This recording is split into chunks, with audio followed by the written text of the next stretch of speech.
আসসালামু আলাইকুম, welcome to my channel Shamima Firoz cooking. আজকে বানাবো আলু পরাটা। আমি বাসায় যেভাবে তৈরি করি সেটাই আজকে আপনাদের সঙ্গে শেয়ার করব। চলুন ভিডিওটি দেখা যাক। ফার্স্টে আমি এখানে আটা নিয়ে নিয়েছি, দিয়ে দিব স্বাদ অনুযায়ী লবণ, চিনি ও সয়াবিন তেল। এগুলো ভালো করে মিশিয়ে অল্প অল্প পানি দিয়ে আমি একটা ডো তৈরি করে নিব। বেশি পানি দেয়া যাবে না, তাহলে ডোটা নরম হয়ে যাবে। আমার ডোটা কমপ্লিট হয়ে গিয়েছে। আমি সামান্য পরিমাণ তেল দিয়ে ডোটাকে 10 মিনিটের জন্য রেস্টে রেখে দিব। এদিকে আমি সিদ্ধ আলু নিয়েছি, আমি আলুটাকে ম্যাশ করে নিচ্ছি। এবার দিয়ে দিব কাঁচামরিচ, ধনেপাতা, পেঁয়াজ। এবার দিয়ে দিব ভাজা মরিচের গুঁড়ো, ভাজা জিরা ধনিয়ার গুঁড়ো, গোলমরিচ গুঁড়ো, স্বাদ অনুযায়ী লবণ, সামান্য পরিমাণ কাসুরি মেথি দিয়ে দিব। আর পুরটা আমি রেডি করব।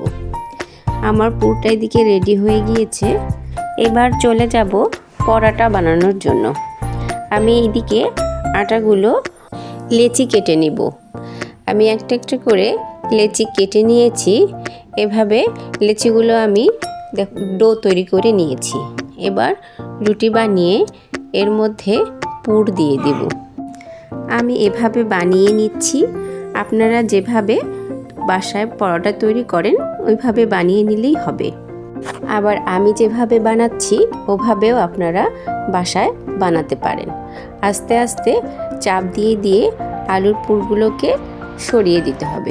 এবার আমি পরোটাটা বানিয়ে নিব। আমি আরেকভাবে বানিয়ে দেখাচ্ছি।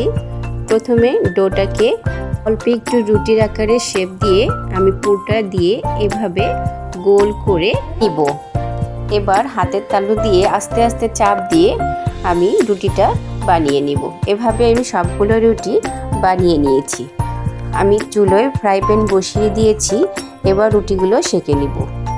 আমি তেল দিয়ে এপিট ওপিট করে রুটিগুলো ভাজিয়ে নিলাম। এবার সবগুলো রুটি আমার ভাজা হয়ে গিয়েছে।